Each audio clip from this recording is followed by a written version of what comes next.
ಇತ್ತೀಚಿನ ಸಂಚಿಕೆಗಳನ್ನು ಜಾಹೀರಾತಿನ ಕಿರಿಕಿರಿ ಇಲ್ಲದೆ ನೋಡಿ.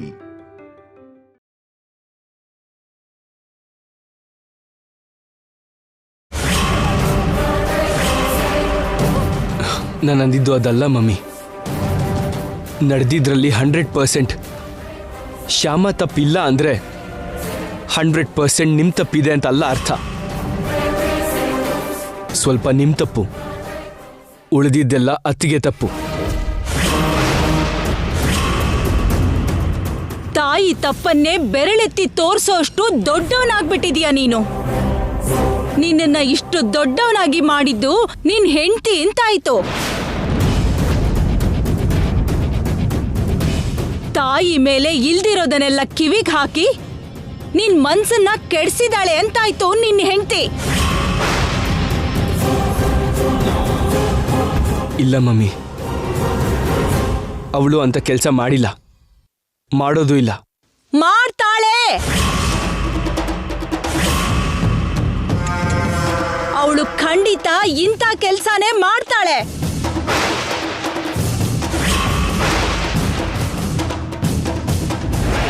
ಮೇಲೆ ಒಳ್ಳೆಯವಳ ಹಾಗೆ ನಟಿಸ್ತಾ ಇಂಥ ಕುತಂತ್ರನೇ ಮಾಡ್ತಾಳೆ. ಚಿಕ್ಕ ಸೊಸೆ ನಂಬರ್ 1 ಸೊಸೆ ಅಂತ ಅನ್ಕೊಂಡಿದ್ದೆ, ನಂಬರ್ 1 ಚೀಟರ್ ಅನ್ಕೊಂಡಿರ್ಲಿಲ್ಲ. ಪ್ಲೀಸ್ ಮಮ್ಮಿ, ನನ್ನ ಹೆಂಡ್ತಿನ ಚೀಟರ್ ಅನ್ಬೇಡಿ.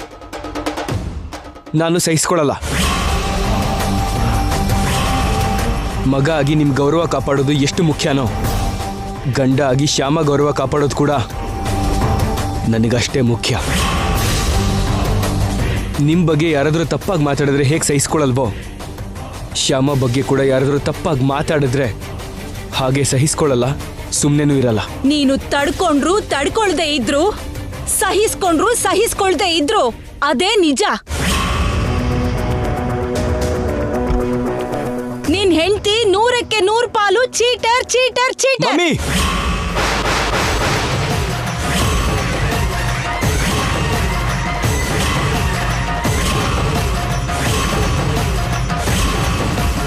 ಓಕೆ ಮಮ್ಮಿ, ಓಕೆ ಅನ್ಕೊಳ್ಳಿ, ಹಾಗೆ ಚೀಟರ್ ಅನ್ಕೊಳ್ಳಿ. ನನ್ನ ಹೆಂಡ್ತಿನ ಚೀಟರ್ ಅನ್ಕೊಳ್ಳೋ ಈ ಮನೆಯಲ್ಲಿ ನಾನು ಇರೋದಿಲ್ಲ.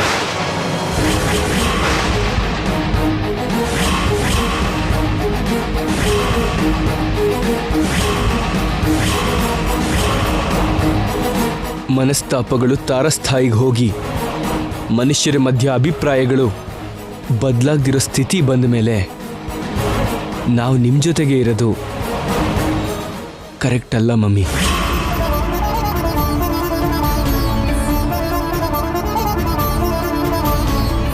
ನಾನು ನನ್ನ ಹೆಂಡತಿ ಮನೆಯಿಂದ ಹೊರಟು ಹೋಗ್ತೀವಿ.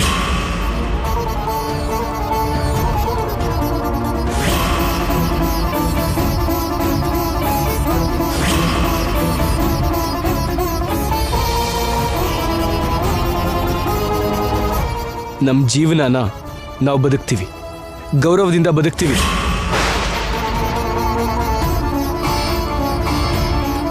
ಗೌರವ ಇಲ್ಲದೆ ಇರೋ ಈ ಮನೇಲಿ ಬದುಕೋದಕ್ಕಿಂತ ಮರದ ಕೆಳಗೆ ಸಂಸಾರ ಮಾಡಿದ್ರು ಬದುಕ್ಬೋದು.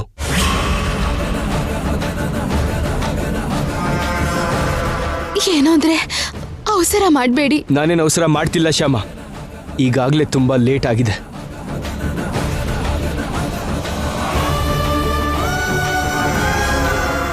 ನಾವು ಹತ್ರ ಇರೋ ಅಷ್ಟು ಕಾಲ ನಿನ್ನ ಬೆಲೆ ಇವರಿಗೆ ತಿಳಿಯಲ್ಲ.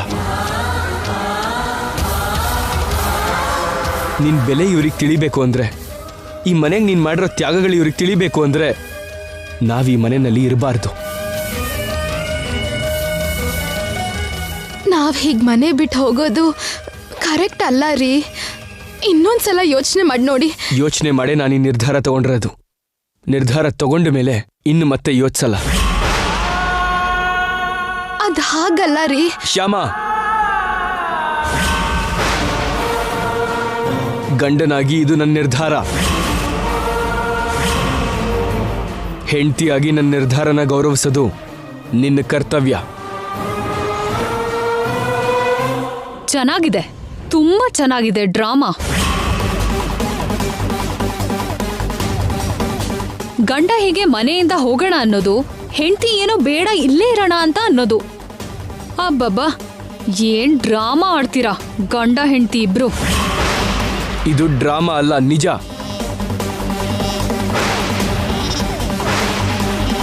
ನಿಜವಾಗ್ಲೂ ನಾವೀ ಮನೆಯಿಂದ ಹೊರಗೆ ಹೋಗ್ತೀವಿ. ನಮ್ಮ ಜೀವನ ನಾವು ನೋಡ್ಕೋತೀವಿ. ಯಾಕೆ ಮಾಡೋದಿಲ್ಲ? ಚೆನ್ನಾಗಿ ಬದುಕ್ತಿರ ಬಿಡಿ.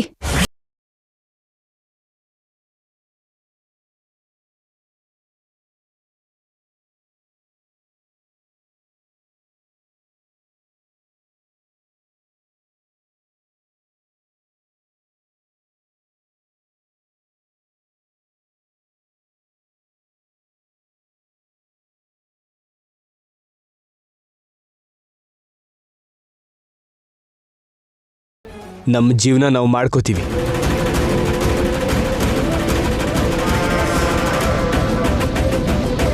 ಬಾ ಶ್ಯಾಮ. ಹಾ, ಹೋಗಿ. ನೀವ್ ಯಾಕೆ ಹೋಗ್ತಿದ್ದೀರಾ ಅಂತ ನನಗ್ ಚೆನ್ನಾಗ್ ಗೊತ್ತು.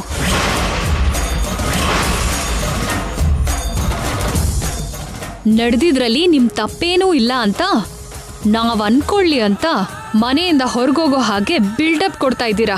ಹಾಗೆ ಬಿಲ್ಡಪ್ ಕೊಡೋದು ನಿಮ್ಮಂಥವ್ರು ಮಾಡೋ ಕೆಲಸ, ನಮ್ಮಂಥವ್ರು ಮಾಡೋ ಕೆಲಸ ಅಲ್ಲ.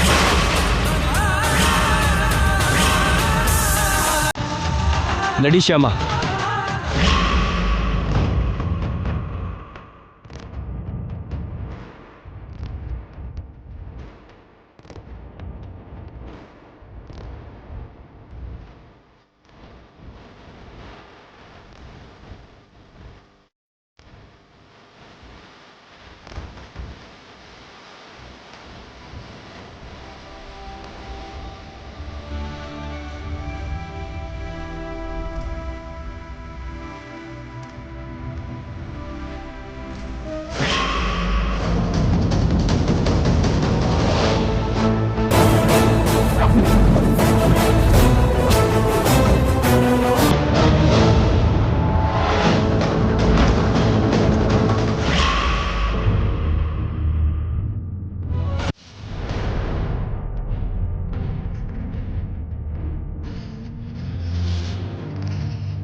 ನೀವೇನೋ ಬೇಜಾರು ಮಾಡ್ಕೋಬೇಡಿ ಅತ್ತೆ. 4 ದಿನ ಆದ್ರೆ ಅವರೇ ವಾಪಸ್ ಬರ್ತಾರೆ.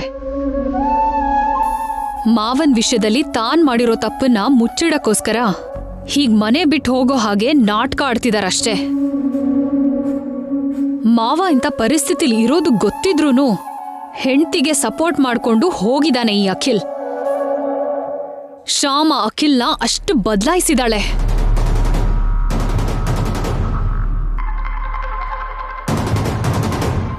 ಅವನ್ ತಪ್ಪು ಯಾವತ್ತಿದ್ರೂ ಒಂದಿನ ಗೊತ್ತಾಗುತ್ತೆ.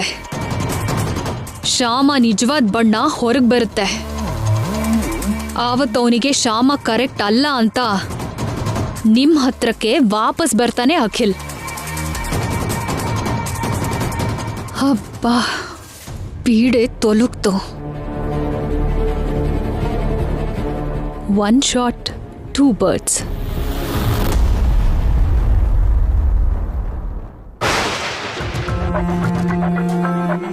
ಏನ್ರಿ ಇದೆಲ್ಲ? ಕೋಪದಲ್ಲಿ ನೀವ್ ಯಾಕೆ ಈ ತರ ನಿರ್ಧಾರ ತಗೊಂಡ್ರಿ? ಕೋಪದಿಂದ ಅಲ್ಲ ಶ್ಯಾಮ, ಇದು ಅಪ್ಪನಿಂದನೇ.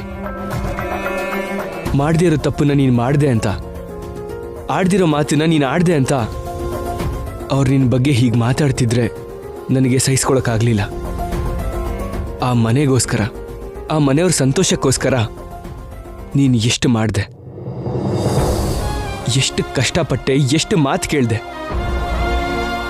ಡ್ಯಾಡಿ ಫ್ರೆಂಡ್ ಕಿರೀಟದ ವಿಷಯದಲ್ಲಿ ಕಳ್ಳನ್ನ ಹಿಡಿದು ಕಿರೀಟ ತಗೊಂಡು ಬಂದು ಮನೆ ಮರ್ಯಾದೆ ಉಳಿಸ್ದೆ. ಆತ್ಮಹತ್ಯೆ ಮಾಡ್ಕೊಳಕ್ ಹೋದ ರತ್ನಮ್ಮನ್ ಕಾಪಾಡಿ ಅವಳ ಕೆಲಸ ಅವಳಿಗೆ ವಾಪಸ್ ಕೊಡಿಸಿ ಫ್ಯಾಕ್ಟ್ರಿ ಮರ್ಯಾದೆ ಉಳಿಸ್ದೆ. ಇಷ್ಟು ದಿನದಿಂದ ನಿನ್ನ ನೋಡ್ತಿದ್ರು ಕೂಡ ನೀನೇನೋ ಅವ್ರಿಗೆ ಅರ್ಥ ಆಗಿಲ್ಲ. ಮನೆಗೋಸ್ಕರ ಫ್ಯಾಕ್ಟ್ರಿಗೋಸ್ಕರ ನೀನು ಎಷ್ಟು ಮಾಡಿದ್ಯೋ ಅವರಿಗೆ ಅರ್ಥ ಆಗ್ತಿಲ್ಲ. ಅದಕ್ಕೆ ಆ ಮನೆಯಿಂದ ಹೊರಗೆ ಬಂದಿದ್ದು. ಏನಾದರೂ ನಮ್ಮ ಒಳ್ಳೇದಕ್ಕೆ ಅಂದ್ಕೊಳ್ಳೋಣ. ಇವತ್ತಿಂದ ನಾವು ಹೊಸ ಜೀವನ ಶುರು ಮಾಡೋಣ. ಆದ್ರೆ ಮಾವನ್ ಪರಿಸ್ಥಿತಿ ಅಲ್ಲಿ ಹಾಗಿದೆ. ಅಂತ ಪರಿಸ್ಥಿತಿಯಲ್ಲಿ ನಾವ್ ಹೀಗ್ ಮನೆ ಬಿಟ್ಟು ಬರೋದು. ಡ್ಯಾಡಿ ನೋಡ್ಕೊಳ್ಳೋದಕ್ಕೆ ಅವರೆಲ್ಲ ಇದ್ದಾರೆ, ಆದರೆ ನಿನ್ನ ನೋಡ್ಕೊಳ್ಳೋದಕ್ಕೆ ನನ್ನ ಬಿಟ್ರೆ ಇನ್ಯಾರೂ ಇಲ್ಲ. ಬಾ ಶ್ಯಾಮ.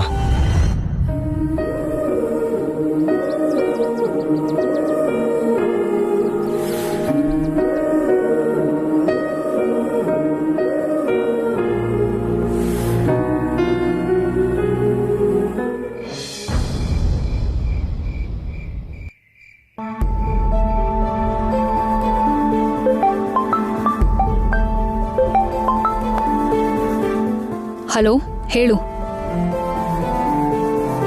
ಹೌದಾ, ವೆರಿ ಗುಡ್. ನಾವು ಹಾಸ್ಪಿಟಲ್ ಒಳಗಡೆ ಇದ್ದೀವಿ. ಓಕೆ ಅತ್ತೆ, ಮಾವಂಗೆ ಪ್ರಜ್ಞೆ ಬಂತಂತೆ. ರೂಮ್ಗೂ ಕೂಡ ಶಿಫ್ಟ್ ಮಾಡಿದಾರಂತೆ. ಅಬ್ಬಾ, ಈಗ ನನಗೆ ನಿಶ್ಚಿಂತೆ ಆಯ್ತು. ಬನ್ನಿ ಅತ್ತೆ, ಬೇಗ ಹೋಗಿ ಮಾವನ್ ನೋಡೋಣ.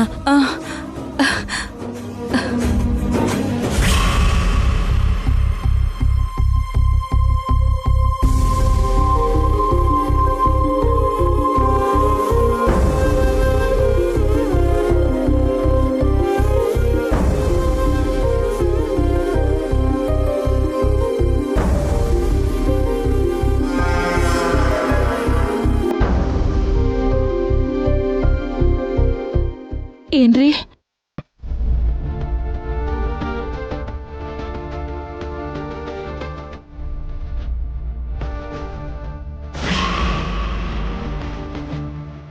ಕೈಕಾಲಲ್ಲಿ ಶಕ್ತಿ ಇಲ್ಲ ಅಂತ ಹೇಳ್ತಿದ್ದಾರೆ ಅತ್ತೆ.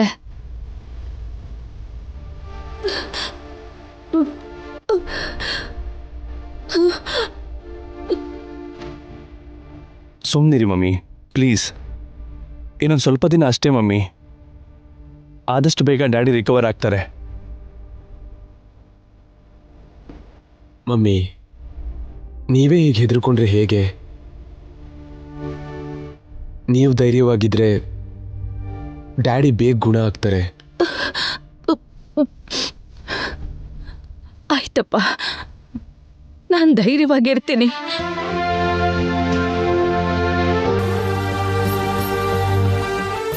ನಾನ್ ಬಿಡಲ್ವಲ್ಲ. ಏನ್ರಿ, ನೀವೇನು ಗಾಬರಿ ಆಗ್ಬೇಡಿ. ನೀವು ಆದಷ್ಟು ಬೇಗ ಎದ್ದು ಓಡಾಡ್ತೀರಾ ಅಂತ ಡಾಕ್ಟರ್ ಹೇಳಿದಾರ್ರಿ.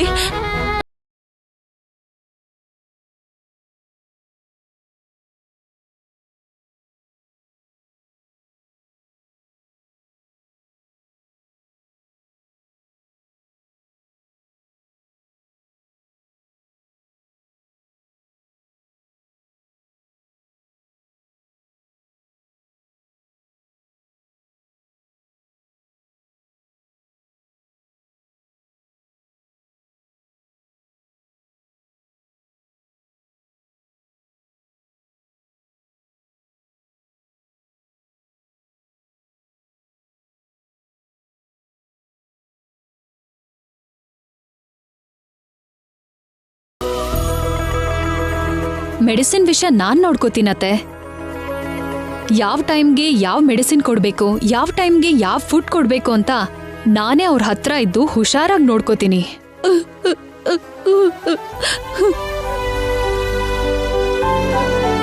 4 ದಿನದಲ್ಲೇ ಮಾವ ಓಡೋ ಹಾಗೆ ನಾನ್ ಮಾಡ್ತೀನಿ.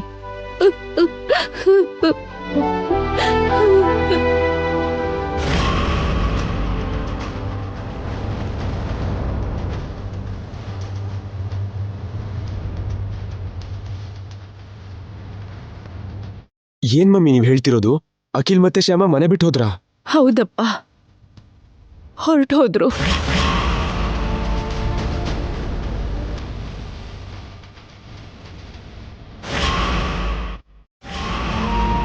ಅಖಿಲ್ ಅಂತ ತಪ್ಪು ನಿರ್ಧಾರ ಯಾಕೆ ತಗೊಂಡ? ಶ್ಯಾಮ ಅಂತ ಹೆಂಡತಿ ಪಕ್ಕದಲ್ಲಿದ್ರೆ ಹಾಗೆ ತಗೋತಾರೆ, ಹಾಗೆ ಹೊರಟೋಗ್ತಾರೆ.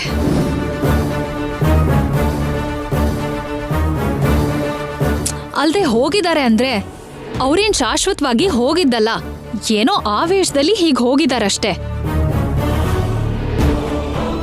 ಆ ಆವೇಶ ಕಡಿಮೆ ಆದ್ರೆ ಅವರಷ್ಟಕ್ಕವರೇ ವಾಪಸ್ ಬರ್ತಾರೆ. ನನಗ ನಂಬಿಕೆ ಇದೆ.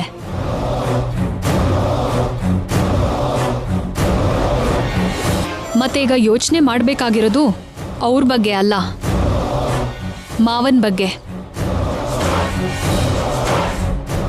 ಬೇಗ ಮಾವ ಹೇಗ್ ರಿಕವರಿ ಆಗ್ತಾರೆ ಅಂತ ಅದನ್ನ ಯೋಚನೆ ಮಾಡ್ಬೇಕು.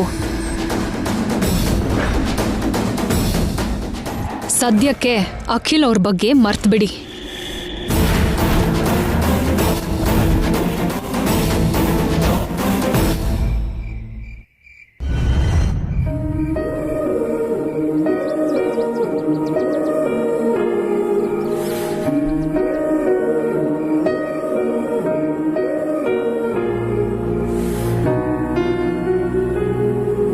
ಏನು ಅಂದ್ರೆ ಅಲ್ಲಿ ಟೂಲೆಟ್ ಬೋರ್ಡ್ ಇದೆ, ಹೋಗಿ ಕೇಳೋಣ ಬನ್ನಿ.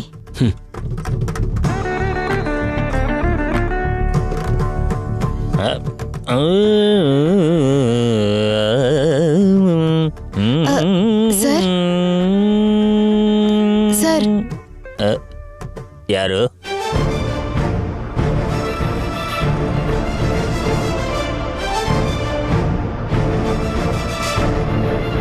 ಬಾಡಿಗೆಗೆ ಮನೆ ಬೇಕಾಗಿತ್ತು ಸರ್. ಮನೆ ಇದೇನಪ್ಪ? ಇದೇನಾ? ಬಾಡಿಗೆ ಕೊಡ್ತೀರಾ? ಕೊಡಕ್ಕೆ ಅಲ್ವಾ ಬೋರ್ಡ್ ಹಾಕಿದ್ದು? ನಾನು ಹಾಕಿದ್ದು ಬಾಡಿಗೆ ಅಂತಲ್ಲ, ಟು ಲೆಟ್ ಬೋರ್ಡ್. ಮನೆ ಖಾಲಿ ಇದೆ ಅಂತ ಹೇಳೋದೇ ಅದರ ಅರ್ಥ, ಬಾಡಿಗೆ ಮನೆ ಅಲ್ಲ ಅಂತ ಅರ್ಥ. ಇಷ್ಟು ಅರ್ಥ ಇದೆ ಅಂತ ನಮಗೆ ಗೊತ್ತಿರಲಿಲ್ಲ ಸರ್. ನಿಮ್ಮ ಮನೆ ಖಾಲಿನೇ ಇದೆ ತಾನೆ? ನಾವಿರ್ಬೋದಾ? ಇರ್ಬೋದು, ದುಡ್ಡು ಕೊಟ್ಟು ಇಲ್ಲಿರ್ಬೋದು. ಎಷ್ಟು ಸರ್? 6,000 ಪರವಾಗಿಲ್ವಾ? ಪರವಾಗಿಲ್ಲ ಸರ್. ಸರಿ, ಮನೆ ತೋರಿಸೋ ಮೊದಲು ನೀವು ಯಾರು ಏನು ಅಂತ ಡೀಟೇಲ್ ಆಗಿ ಹೇಳಿ. ಆನಂದ್ ಗಜಪತಿ ವರ್ಮ ಅವ್ರ ಮಗ ಆಗಲ್ದೆ ಅಖಿಲ್ ಆಗಿ, ಅಖಿಲ್ ಹೆಂಡತಿ ಶ್ಯಾಮ ಆಗಿ ನಮ್ಮ ಜೀವನ ನಾವು ಮಾಡ್ಕೋತೀವಿ. ನೀವು ಇದಕ್ಕೂ ಮೊದಲು ಎಲ್ಲಿರ್ತಿದ್ರಿ? MG ರೋಡಲ್ಲಿ ಸರ್. MG ರೋಡಾ? MG ರೋಡಲ್ಲಿ ಇದ್ದವರು ಈ ಏರಿಯಾಕ್ಕೆ ಯಾಕೆ ಬಂದ್ರಿ? ಅಂದ್ರೆ ಅಂತ ರಿಚ್ ಏರಿಯಾದಲ್ಲಿದ್ದವರು ಈ ಏರಿಯಾಕ್ಕೆ ಯಾಕೆ ಬಂದ್ರಿ ಅಂತ. ನಮಗೆ ಹೊಸದಾಗಿ ಮದುವೆ ಆಗಿದೆ ಸರ್. ಓಹೋ, ಹೊಸದಾಗಿ ಮದುವೆ ಆದರೂ ಕೂಡ MG ರೋಡಲ್ಲಿ ಇರ್ಬೋದಲ್ವಾ? ಯಾಕೆ ಹೊಸದಾಗಿ ಮದುವೆ ಆದವರು MG ರೋಡಲ್ಲಿ ಇರಲ್ವಾ ಈಗ? ಹಾಗೇನಿಲ್ಲ ಸರ್, ಹೀಗೆ ಬರಬೇಕಾಯ್ತು. ಓಹೋ ಹೋ ಹೋ ಹೋ, ಬರ್ಬೇಕಾಯ್ತಾ? ಅದು ಇಷ್ಟು ರಾತ್ರಿಯಲ್ಲಿ? Okay okay okay okay okay okay ಹೌದು. ಇಷ್ಟಕ್ಕೂ ನಿಮ್ಮದು ಲವ್ ಮ್ಯಾರೇಜಾ, ಅರೇಂಜ್ಡ್ ಮ್ಯಾರೇಜಾ, ಓಡ್ ಬಂದಿರೋ ಮದುವೆನಾ? Arranged marriage sir. ಓಹೋ ಹೋ ಹೋ ಹೋ, ಅರೇಂಜ್ಡ್ ಮ್ಯಾರೇಜಾ? ಹಾಗಾದ್ರೆ ನಿಮ್ಮ ದೊಡ್ಡವ್ರು ಯಾರು ಜೊತೆಗಿಲ್ದೆ ನೀವಿಬ್ಬರೇ ಮನೆ ಹುಡುಕ್ತಾ ಸೂಟ್ ಕೇಸ್ ಜೊತೆ ಬಂದ್ರಲ್ಲ? ಆ MG ರೋಡಿಂದ ಈ ಏರಿಯಾಗೆ ಬರೋ ಪರಿಸ್ಥಿತಿ ಯಾಕೆ ಬಂತು? ಅಂದ್ರೆ ದೊಡ್ಡವ್ರು ಯಾರೂ ಇಲ್ಲ ಅಂತ ಮನೆ ಹುಡ್ಕೊಂಡ್ ಪರಿಸ್ಥಿತಿ ಯಾಕೆ ಬಂತು ಅಂತ. ಸರಿ, ನನಗೆ ಯಾಕೆ ಬಿಡಿ. ನಿಮ್ಮ ಆಧಾರ್ ಕಾರ್ಡ್ ಸ್ವಲ್ಪ ತೋರಿಸಿ. ಇಲ್ಲ ಸರ್, ಆಧಾರ್ ಕಾರ್ಡ್ ಇಲ್ಲ. ಆಧಾರ್ ಕಾರ್ಡ್ ಆಧಾರನು ನಿಮ್ಗಿಲ್ವಾ? ನಿಮ್ಮ ತಂದೆ ತಾಯಿ ಅಡ್ರೆಸ್ ಆಗಲಿ ಅತ್ತೆ ಮಾವನ ಅಡ್ರೆಸ್ ಆಗಲಿ ಹೇಳಿ. ನಮಗೆ ಮನೆ ಬಾಡಿಗೆ ಕೊಡೋದಕ್ಕೆ ಈ ವಿವರಗಳೆಲ್ಲ ಯಾಕೆ? ಬೇಕು ಸರ್. ನಾವು ಮನೆ ಯಾರಿಗೆ ಕೊಡ್ತೀವೋ ನಮಗೆ ತಿಳಿಬೇಕಲ್ವಾ? ಅಡ್ರೆಸ್ ಇಲ್ದಿರೋರಿಗೆಲ್ಲ ನಾವು ಮನೆ ಕೊಡೋಕ್ಕಾಗುತ್ತಾ? ನಿಮ್ಗೆ ಸಂಬಂಧಪಟ್ಟಿರೋ ಒಂದು ಅಡ್ರೆಸ್ ಪ್ರೂಫ್ ತೋರಿಸಿ, ಆಗ ನಾನು ಮನೆ ಕೊಡ್ತೀನಿ. ಸಾರಿ ಸರ್, ಅಂಥದ್ದೇನೂ ಇಲ್ಲ. ಹಾಗಾದರೆ ನಂದು ಕೂಡ ಸಾರಿ ಸರ್, ನಿಮಗೆ ಮನೆ ಕೊಡೋಕ್ಕಾಗಲ್ಲ.